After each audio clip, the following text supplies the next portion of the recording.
This is 911. Do you have an emergency? Today on Rescue 911. Perilous pursuit. Hold it! Stop where you are! A crazed car thief is on the run. Stop!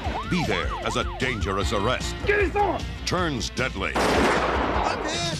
Then, a violent hurricane strikes Charleston, South Carolina. My house is caved in. Now, trapped in the ruins of their own home, Everybody is all messed up. a family struggles to survive. I am scared to death. On Rescue 911.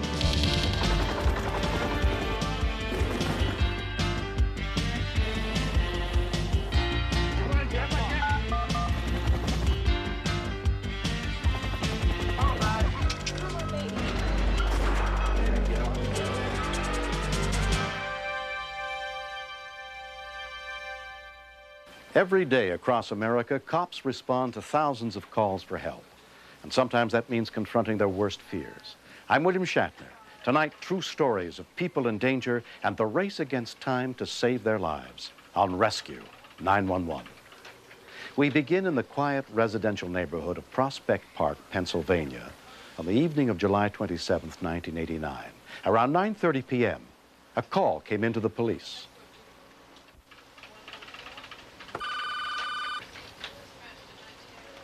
Police radio 41. Yeah, this is man tagging this Atlantic station on 420. Yeah. There's two guys down here stealing a car, man. All man tagging this lot? Yes. That's 4th and Lincoln, right? Yes, and the boss says it's not cool. Hold on for a second. Hey, Paul. Prospect Park, 4th and Lincoln. Theft of a vehicle in progress. 33, 4th and Lincoln. It's supposed to be a theft of auto in progress. 3324 responding. When the call came in, Officer Ed Kenzel was less than a mile away. The call was very vague at first, and I started heading down to the area. I imagined that the dispatcher had just gotten first-hand information and put it out to us. Two white males, black males? Two white guys. Two white males? They both have mustaches. Two white males I got so far. Officer Paul Stoltz was on patrol in an unmarked car. I heard Prospect Park answer up for the call, at which time I proceeded into the location to back them up. What kind of car? It's a black Buick Grand National.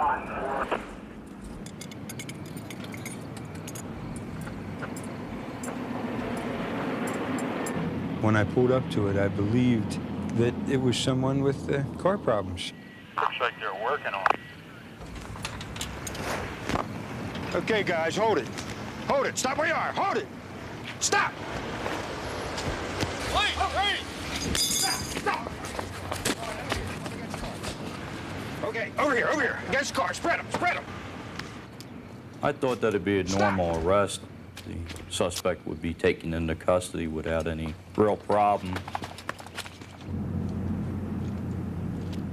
Bill Nichols, the third officer to arrive, lived just across the street from the gas station with his 14-year-old son and his wife, Julie.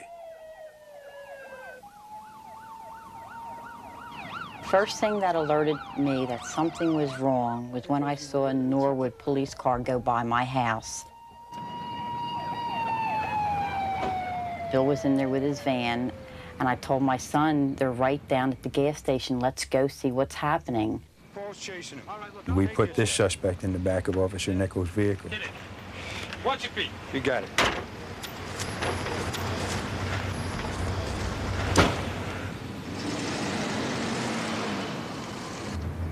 I had made several repeated calls to him to stop, which he refused. He continued to flee.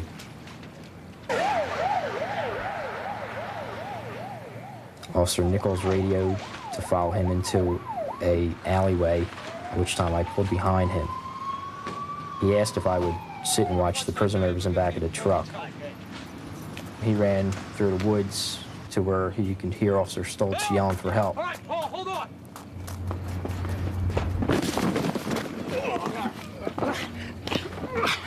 The suspect was very strong. He wouldn't give in. He wouldn't let me cuff him. Bill, over here! Bill! A neighbor came up and informed me that there was a large fight and a lot of noise going on at 5th and Lincoln, behind the houses. I was yelling out, screaming for help because it was dark. No other officers really knew where I was at that time. and I heard Officer Nichols' voice coming, and I could see his flashlight.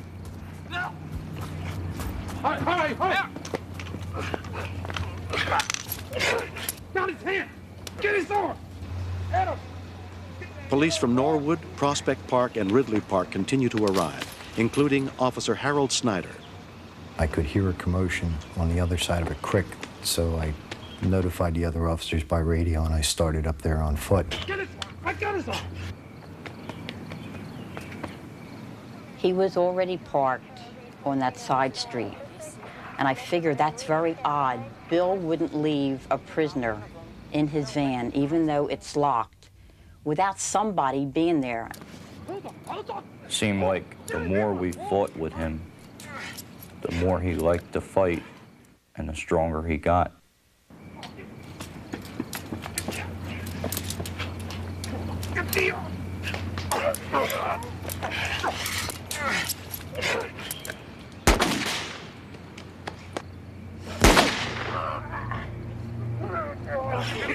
I wasn't aware that Bill was shot at first. I heard the round go off.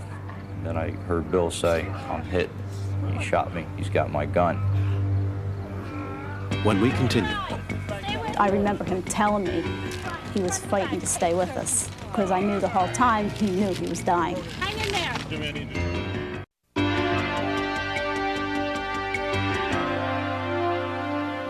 Police officer Bill Nichols had been shot at point-blank range with his own .357 Magnum by a suspect who was being arrested. When the shot was fired, Officer Nichols' wife, Julie, and 14-year-old son, Bill Jr., were near the scene. When I first heard those shots, I said they must be firing warning shots to make him stop. I quick twisted the weapon away from the direction of Officer Nichols. But I could feel the strength of this man. He was so strong, and he was pulling the gun back towards Officer Nichols. So I put my thumb in behind the trigger guard to stop the travel of the trigger. You can't shoot. And then this man pulled the trigger again and again and again, at least 6 times. And I was saying, "Stop struggling. You have a weapon. You're going to force us to kill you." And indeed, at that time, we had the moral and legal right to kill this man. But he cursed at me and said, "Kill me. Go ahead, kill me." He didn't care. I could hear Paul Stoltz yell to me that Bill's been shot. Get an ambulance. The situation was bordering on chaotic at first. There was a lot of confusion as to the proper location of the police officer. He was so very strong, and I believe at the time he was on drugs, and that tripled his efforts. I could feel the gun, then I just started pulling. I had to tell Ed about 2 or 3 times that it was okay that I had the gun. I could hear hollering and screaming. I could see some officers in the distance, but I couldn't pick Bill out at all. An unbelievable amount of blood coming out of Officer Nichols. And I kept telling Officer Bill that it's going to be all right. The more I looked at Bill while I'm telling him this, the more I knew that I was lying to him. I grabbed the beach towel and I was just trying to control that bleeding. He was getting worse in 5 and 10-second increments. I remember saying to myself, "Please, God, don't let him die," because I could see him bleeding real bad.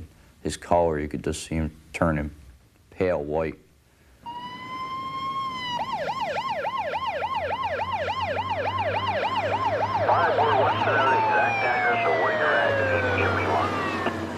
We got officers on the street just took them to Lincoln Avenue on the rear alley, 500 block. Off-duty paramedic Mike Eckenrode heard the dispatchers struggling to pinpoint an exact location. We're at the firehouse, and based on what we were hearing and the confusion that was apparent on the radio, we felt that maybe the crew that was on needed a hand. So at that point in time, the 3 of us went to the scene to see if we could render some assistance. It's an indescribable feeling. It's grief, it's heartache, it's helplessness, it's terror, it's everything you can think of mixed into one moment. The first paramedic on the scene was Michelle Ottaviano. At that point in time, I wasn't 100% sure where the person who did the shooting was. It was a pretty scary situation.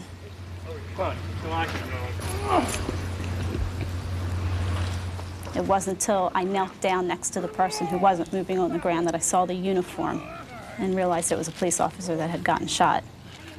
That apparently had nicked an artery, the femoral artery. And with severing the femoral artery, every time your heart pumps, it pushes the blood out in spurts. Michelle, what do you need?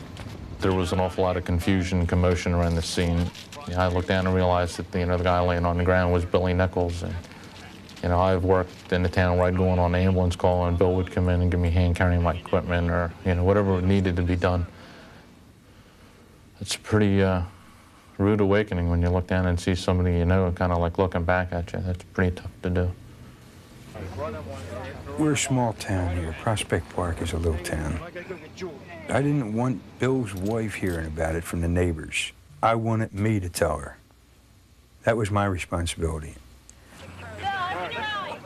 Very rarely do you see somebody who, as critical as Bill was, stay conscious. I remember him telling me he was fighting to stay with us, because I knew the whole time, being a police officer, I knew he was dying, and that's what he was doing. He was dying. He was bleeding out massively. I started getting the feeling that maybe something was wrong, that I told my son, go back up to the road and look down to our house and to see if there's a police car in front. He was looking really bad. You begin to know that look. That's a look of a dying person. There's no doubt about it. And the more you look at it, and the more you work on the street, the more you see it. It's the look of a dying man. It really is. When the ambulance left with Bill in the back, I really thought that we'd be gone to a police funeral in a few days. Officer Kenzel drove Bill Jr. back to where his mother was. I said, he'd been shot. It doesn't look too good, but he's still alive now, and let's pray. And we did.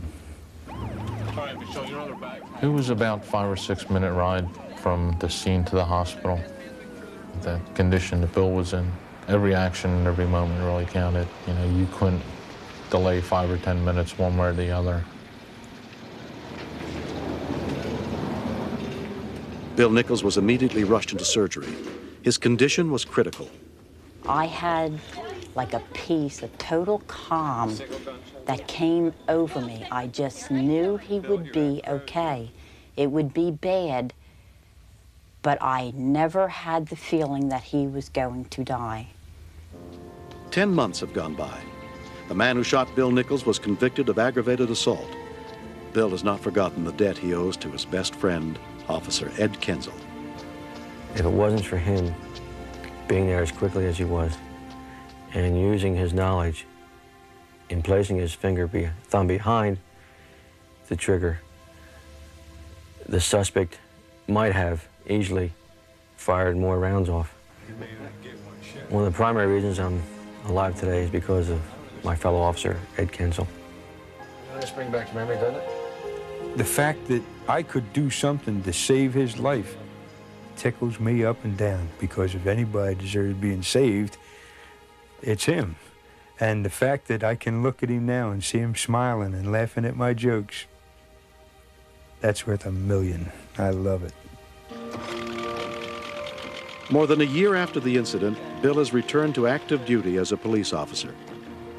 It's very different when somebody that you know well, worked close with over the years and known him and know his whole family, it hits home. And we're a big family. We live and almost die together. I knew that everyone did what they had to do. Because they did it, I had a second chance at life. And no words can express the feeling of thankfulness towards those individuals. I'm very lucky to have Bill around. No one could take his place. There's not another man like him. I love Bill with all my heart. I always have since I was 16. Until the day I die. There'll be nobody else but Bill. Next. I thought my wife was dead. I thought my mother was dead. Everything you have, everything you cherish can be taken away in a split second.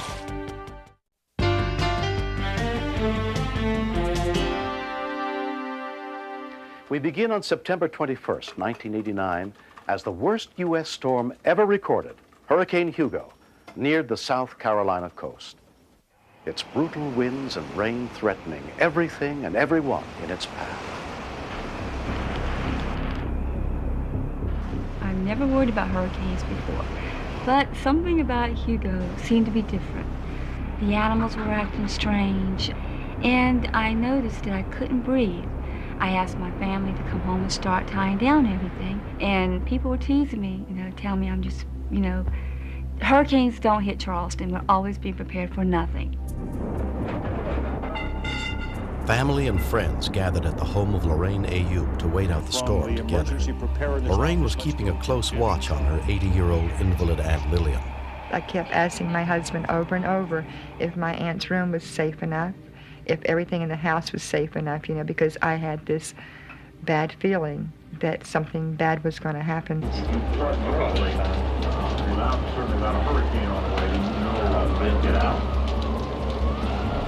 9 o'clock, the winds were so bad that I was afraid that tornadoes were going to start spitting off from the hurricane. So I told my husband, let's go upstairs and get the kids. Lorraine's daughter, Deborah Hayes, and her husband, Robert, went to their kids' bedroom. My wife became very insistent about bringing the children downstairs. She had felt that the upstairs was dangerous, and I didn't think it was necessary. The kids were extremely tired. Preparing for the hurricane had been very stressful and very tiring for all of us. Neighbor Billy Hudson had also come to Lorraine's house. We were sitting around with the ladies just trying to break the tension, but you could hear the outside noises and you could feel the house shaking and trembling. The leading edge of the rain-producing part of Hugo has already moved on shore. Some of these are capable of producing tornadoes. This is not the worst scenario we're reporting. This is what we're really actually seeing. Everything just got louder and louder. It was like a train roaring.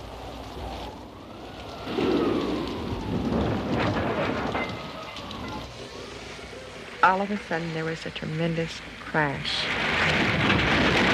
Everything went black. The roof caved in.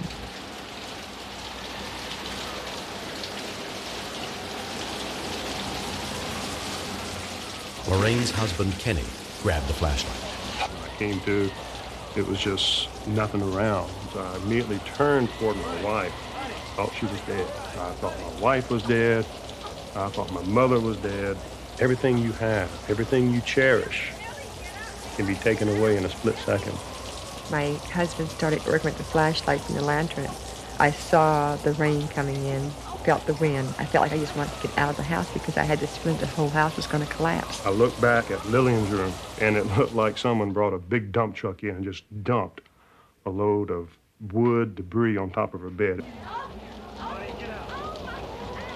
I saw her covered, totally buried in all this debris, and that's when I really panicked.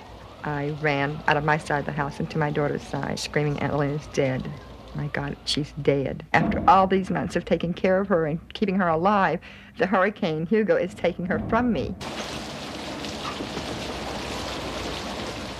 I figured she was dead, but I had to find out, and even if she was dead, I was going to bring her back in there. We just couldn't leave her piled up in that stuff. I know I was scared. I was panicked, and I was terrified. But I had to do something to take care of my aunt. I had to get on the phone and call EMS. Lorraine's call for help came shortly before midnight. North Charleston 911, operator 1. Yes, ma'am. I don't know what I'm supposed to do. My house just caved in a minute. Kenny, now! I'm sorry. My house is just caved in. The tower fell on it. Hold on, I got an EMT for you. Robert Maxwell took over the call. Ma'am? My house just caved in. Yeah. My aunt is a critically ill patient. She's dying right now because she's gotten hit by so much debris. Okay. I've been hit in the head. My kids are hit. Everybody is all messed up. How many people do you have there with you? My husband, my daughter, and I got 3 children, and me and Mac. How's your husband? My husband is okay right at the moment. I can't even find my husband. Okay. I got in there finally, and I saw my father-in-law working very hard pulling the rubble off of her. I rushed up and I started pulling the rubble off also. It must have been about 3 feet from the top of her bed, which was a very terrifying sight, you know, to think that there's a human being underneath this stuff. I felt like I better dig fast because the top of the room was gone. Robert and myself both kept thinking we were picking up pieces of metal and throwing them off, and we couldn't figure out where the metal had come from. Nobody told us to evacuate this area. We're really safe over here. I understand. We were here to protect her and to serve her, and we couldn't get to her. I felt real bad because I was put in a situation that the most I could do was talk on the phone. The hurricane was so dangerous, no rescue workers were allowed to go out. I am scared to death.